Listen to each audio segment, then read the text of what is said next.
Abateze amatwi mwese ndabaramukije, kaze mu kiganiro ivyo nabageze vyose. Igihe Yesu yasezera abigishwa biwe yabahaye icagizo ngo bagende bahindure amahanga yose abigishwa, bababatize, baheze babigishe kwitondera ivyo yabageze vyose. Muri iki kiganiro mutegurirwa mukongera mugashikizwa na jewe Yohani Niyondiko, biciye kuri radiyo Ivyizigiro no ku zindi mbuga zikoresha ubuhinga bwa none. Turigira hamwe kimwe kimwe mu vyo Yesu agomba ko tumenya, hanyuma ngo tubigendere bitume dukomeza urugendo rwacu rwo gusa nawe buri munsi.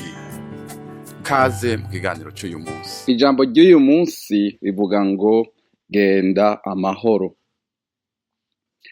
Iri ni ijambo dusanga mu gitabo ca Luka, dusomye mu gice ca ndwi kuva ku murongo wa 36. Ndashaka ko dusoma aya majambo kugira ngo twumve ico atubwira. Umugore w'umunyavyaha asiga amavuta Yesu ku birenge, maze umwe mu bafarisayo aramuhamagara ngo amuzimane. Yinjira mu nzu y'uwo mufarisayo aricara ngo arye. Umugore wo muri ico gisagara yari umunyavyaha, amenye yuko Yesu arira mu nzu y'uwo mufarisayo, azana agacupa k'amavuta amota cane, ahagarara inyuma yiwe hafi y'ibirenge vyiwe arira, atangura kumutonyangiriza amosozi ku birenge, abihanaguza umushatsi wiwe, arabisomagura, abisiga ya mavuta. Wa mufarisayo yamuhamagaye abibonye, aribwira ati, uwo muntu iyaba uwuvugishwa n'Imana yari kumenya uwo mugore amukozeko uko ari n'uko asa, ko ari umunyavyaha. Yesu aramubwira ati, Simoni, mfise ico ngomba kukubwira. Aramwishura ati, mbarira mwigisha. Aramubwira ati, habaye umuntu yagurana. Hariho abantu babiri bamufitiye umwenda. Umwe yari amufitiye idenariyo 500, uwundi 50. Maze badafise ico kumwishura, azibahebera bompi. Mbega uwuzorushiriza kumukunda nuwuhe? Simoni aramwishura ati, ngira ngo nuwo yahebeye nyinshi. Nawe aramubwira ati, uvuze ukuri. Ahindukiriye wa mugore abwira Simoni ati, urabona uwo mugore? Ninjiye mu nzu yawe ntiwampa amazi yo koga ibirenge, ariko ubu antonyangirije amosozi ku birenge, abihanaguza umushatsi wiwe. Ntiwansomye, ariko uyu uhereye aho ninjiriye ntiyasizeho kunsomagura ibirenge. Ntiwansutse amavuta ku mutwe, ariko ubu ansize amavuta amota cane ku birenge. Iki nico gitumye ndakubwira yuko ahariwe vya vyaha vyiwe vyinshi, kuko yagize urukundo rwinshi. Ariko uwuhariwe bike agira urukundo ruke. Abwira wa mugore ati, urahariwe ivyaha vyawe. Maze abasangira nawe batangura kwibaza bati, uyu ninde ko aharira ivyaha? Abwira wa mugore ati, ukwizera kwawe kuragukijije, genda amahoro. Imana ishimwe cane. N'iri jambo ry'Imana. Muri aya majambo dusomye turabona uwo mugore. Uwo mugore Luka aratubwira ko yari umugore w'umunyavyaha, kandi n'abantu bari babizi ko ari umunyavyaha. Bari bamuzi mu gisagara yabamwo, bari bazi ko ari umunyavyaha, yari umunyangeso mbi. Ariko yumvise aho Yesu ari, ko ariko ararira muri iyi nzu ya Simoni, araza agira imigambi y'ukuza, yinjira mu nzu. Wo kwibaza uti, mbega yahageze gute? Ko yari umunyavyaha kandi ko atagomba kwegera aho abantu bari, n'abantu batashaka ko nawe abegera, yinjiye gute muri iyo nzu? Luka ntaco abitubwirako, ariko Luka afise intego, afise intumbero yo kutubwira ikindi kintu gikomeye cane. Uwo munyavyaha ngo araza, ngo ahagarare inyuma ya Yesu. Ntiyagiye guhagarara inyuma ya nyene inzu, ariko yahagaze inyuma ya Yesu umwami. Ico yagomba gukora cari gifise insiguro kumbure nawe nyene atatahura, ariko yari insiguro ikomeye cane. Ahagaze inyuma ya Yesu ngo atangura kurira, ngo ararira cane, amosozi yiwe ngo ajojotera ku birenge vya Yesu. Amaze kujojotera ku birenge vya Yesu, abonye ko ibirenge vya Yesu bitose, afata umushatsi wiwe watangura kuwuhanaguza ayo mosozi. Ntiyagejeje ngaho gusa, ngo afata amavuta, yarazanye ngo amavuta mu gacupa, ngo amavuta mota cane, ngo ayasiga ibirenge vya Yesu. Nuko noneho abantu batangura kwidoga. Uwa mbere atanguye kwidoga ni uwari yakiriye Yesu, wari yamutumiye ngo amuzimane, yitwa Simoni, yari umufarisayo. Aravuga ati, mu mutima we aridoga ati, uyu muntu iyaba umuvugishwa n'Imana yari kumenya uwo mugore uwo ari we, yari kumenya ati uyu ni umunyabyaha, ntiyari kwemera ko amukorako. Simoni aridoga. Yesu nawe, Imana ishimwe cane, abona mu mitima, abona mu mutima, abona ivyiyumviro, abona ivyo Simoni ariko yidoga. Yesu aca aramubwira ati, Simoni, reka ndakubarira ikintu.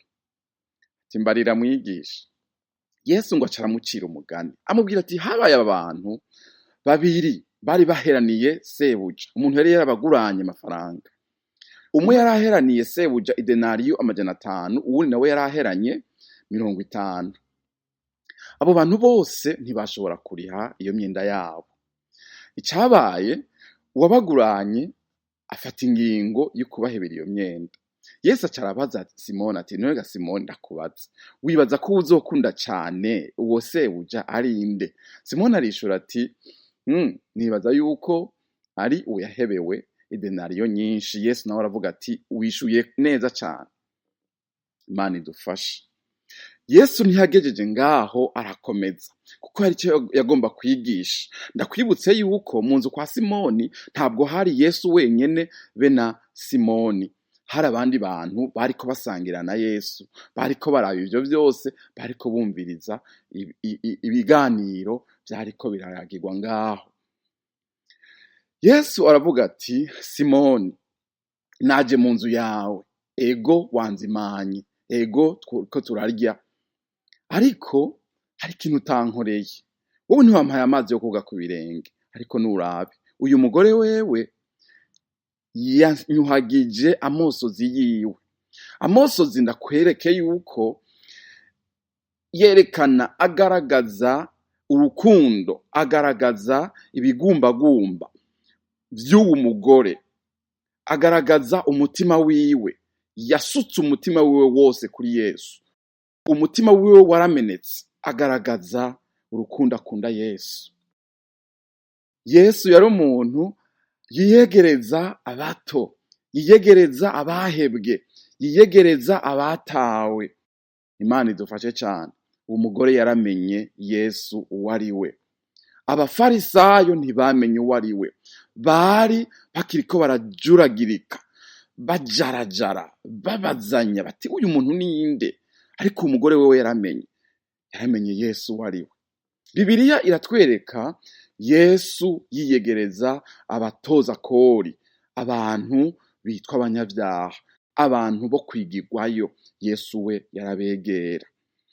Mu bice vy'imbere y'igice dusomye, Luka atwereka Yesu ariko arakiza ingwara, Yesu ariko abohora ababoshwe n'abadayimoni, Yesu ariko avuga ubutumwa bwiza abubwira aboro, Yesu ariko akora ibitangaza, ahumura impumyi. Kandi ndabyibutse yuko muri ico gihe umuntu yaba afise ubumuga, vyibazwa yuko afise ubwo bumuga kubera ivyaha yakoze. Yesu rero kutumbera aho abanyabyaha bari, akabakiza izo ngwara, vyavuga ngo wewe ntaco bimutwaye gukora ku banyabyaha, ntaco bimutwaye gukora ku batawe, ntaco bimutwaye kubarambika kw'ibiganza, ntaco bimutwaye kuba umugenzi w'ababuze abagenzi. Ntaco bimutwaye kuba inshuti y'abatagira inshuti. Naho ngo n'abanyamibembe nabo cazira kubakorako, kuko abanyamibembe muri ico gihe bavuga ngo barahumanye. Uwukoze kuhumanye rero yabahumanye nawe, ariko Yesu ntaco vyari bimutwaye, yaragenda akabakorako. Vyatera ingorane abafarisayo niko, ariko Yesu we yari afise intego. Yari yaje kubera abo nyene. Bibiliya ivuga ngo nta kindi camuzanye atari ukurondera no gukiza icari carazimiye. Abato, abahebwe, abanyavyaha nibo Yesu yari aje kurondera. Imana ishimwe. Uwo mugore rero nk'uko Luka yabitubwiye yari umunyavyaha. Yesu aremera ko umunyavyaha amukorako. Yesu aremera ko umunyavyaha amutonyangirizako amosozi yiwe, ko amuhanaguza umushatsi wiwe, ko amusiga amavuta akoresheje intoke ziwe. Yesu we kubera abona mu mutima yaratahura, yarabona ico ivyo bisigura. Mu gutahura kw'igihe Bibiliya yandikirwamwo, harimwo yuko umubiri w'umuntu usigura la communauté, usigura ishengero. Ibirenge cari ikimenyetso c'iki? C'abakozi. Abakozi bakorera abandi, baciye bugufiya. Aha ngomba kukwereka ko kubona uyu mugore yasize amavuta ibirenge vya Yesu vyari bifise ico bisigura. Mu butumwa bwiza tubona incuro zitatu Yesu yasizwe amavuta. Matayo aratubwira Yesu asigirwa amavuta ngo mu nzu y'umunyamibembe. Kandi Yohana aratubwira Yesu asigirwa amavuta mu nzu kwa Lazaro. Lazaro na bashiki biwe. Ibi vyose vyari bifise insiguro. Yesu yari yiteguriye kuzopfa, agahambwa, hanyuma akazuka. Rero gusigwa amavuta kwamutegurira cari ikimenyetso kigaragaza ngo urupfu rwa Yesu Kristo ruriteguriwe. Yesu ariko aja kuri mission yiwe yo gucungura abantu. Ugusigwa amavuta kandi ni ikimenyetso c'iki? C'uko mpwemu yera yagomba kuzoza akazosukwa mw'ishengero ry'Imana ko bizera bose. Ugusigwa amavuta ku birenge navyo bitugaragariza ca kindi navuga ko Yesu Kristo atabwo yari yaje kuba umukoresha, ariko yari yaje gukorera abandi. Kandi ivyo bitubwira ngo Yesu yariko atanga akarorero ko abantu, abarongoye abandi, tugomba kuba abakozi b'abandi. Ntiduhamagariwe gukorerwa, ariko duhamagariwe gukorera abandi. Imana idufashe cane. Yesu rero areka uwo mugore akora ivyo vyose, bitsitaza ababibona. Yesu amaze kuvuga gutyo abwira Simoni ngo ahindukirira wa mugore, waca abwira Simoni ati uyu kwakoze ibi, ivyaha vyiwe vyose ndakubwira yuko abihariwe. Amaze kuvuga ko ivyaha vyiwe abihariwe, ni kuvuga Yesu ahari ivyaha. Mu gutahura kw'Abisirayeli, uharira ivyaha n'umwe gusa, ni Imana. Cabagira ati umugabo, umuhungu ararogose, ubu ninde, yigira nde aharira ivyaha? Ariko Yesu yari Imana. Imana niyo yonyene iharira ivyaha. Yesu n'uyu munsi afise ububasha bwo kuguharira ivyaha. Uciye bugufi, nk'uko uyu mugore yaciye bugufi agakunda Yesu, kungo yamukunze urukundo rwinshi cane, nico catumye aharirwa ivyaha vyiwe vyinshi. Yararize, amena umutima wiwe, asesa umutima wiwe kuri Yesu Kristo. Ibi vyerekana ngo yariko yihana ivyaha vyiwe. Yariko avuga ati Mana mbabarira, Yesu ngirira ikigongwe, ndi umunyavyaha. Yesu amukurako ibitetegwe vyiwe, aramubwira ati urahariwe ivyaha vyawe vyose. Umunezero umugore yagize utegeza ko wabaye umunezero ukomeye cane, kuko yumvise aya majambo ngo ivyaha vyawe urabihariwe. Aca abwirwa n'irindi jambo ngo genda amahoro. Imana idufashe. Yesu ni ivyizigiro vy'abatawe. Yesu ni ubukiriro bw'abatagira agakiza. Yesu ni inshuti y'abanyavyaha. Yesu yakira uwuje kuri we wese. Twibuke yuko Bibiliya ivuga ngo bose bakoze ivyaha ntibashikira ubwiza bw'Imana. Ibi bivuga ngo abantu bose bakeneye guhura na Yesu, abantu bose bakeneye umukiza, bakeneye gukizwa. Umuntu iyo amaze kwizera akihana, yumva aya majambo uyu mugore yabwiwe ngo genda amahoro. Ukwihana nk'uko twabivuze bisigura guhindukira ukava mu vyaha hanyuma ugakurikira Yesu. Umuntu yihanye vy'ukuri aca bugufi agahamagara izina rya Yesu Kristo, akabwira Yesu ati nuze mu mutima wanje, ndahevye vya bindi vyose. Ukwizera, umuntu yizera ubutumwa bwiza. Ibi bivuga ngo umuntu ashira ivyizigiro vyiwe vyose muri Yesu, akizera ko Yesu yapfuye ku musaraba akazuka kubera ivyaha vyacu, ko Yesu atagira icaha ariko ko Imana yamuhinduye icaha ku bwacu kugira ngo twebwe duhinduke kugororoka kw'Imana, niko Bibiliya ivuga. Yesu yishuye umwenda, yishuye ideni twari dufise kubera ivyaha vyacu. Umwizera wese rero ahita akizwa. Yesu yarapfuye arazuka ku munsi ugira gatatu. Abantu baramubonye, yiyeretse abigishwa biwe, yagaragariye n'abandi bantu benshi barabona yuko Yesu Kristo yazutse. Uwizera wese rero akatura ko Yesu ari umwami, akizera ko Imana yamuzuye imukuye mu bapfuye nk'uko ivyanditswe bivuga, arakizwa. Ni kubera iki duhamagarirwa kwihana? Ni kubera ko bose bakoze ivyaha batashikiriye ubwiza bw'Imana nk'uko tubona mu Baroma igice ca 3 ku murongo wa 23. Bibiliya kandi iravuga ngo ingero y'icaha n'urupfu, ngo ariko ingabire y'Imana n'ubugingo budashira bubonerwa murinde muri Kristo Yesu. Reka ndabereke imbere yuko ndangiza ivyizigiro vy'umunyavyaha ivyari vyo. Bibiliya ivuga ngo nitwatura ivyaha vyacu niyo yo kwizigirwa kandi igororoka, ivyo nivyo bituma iduharira ivyaha vyacu ikatwoza ukugabitanya kose, muri Yohana wa mbere igice ca mbere ku murongo w'9. Kandi Yesu ubwiwe avuga ngo ababaye intama zanje bumva ijwi ryanje, nanje ndabazi, nabo barankurikira, kandi nanje ndabaha ubugingo budashira, ntaho bazokwigera bapfa rubi gushitsa ibihe bidashira, kandi ntawe ushobora kubanshikura mu kuboko kwanje.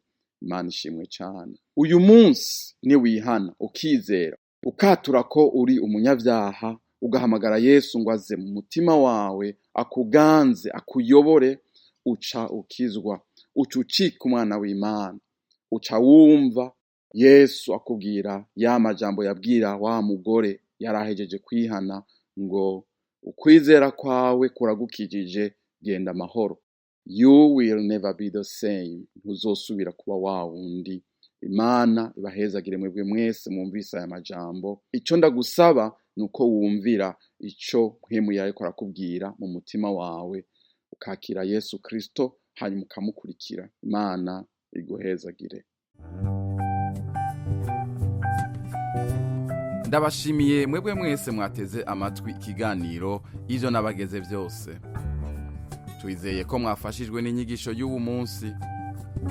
Tubifurije umugisha w'Imana mu banyu no mu vyanyu. Naho ubutaha.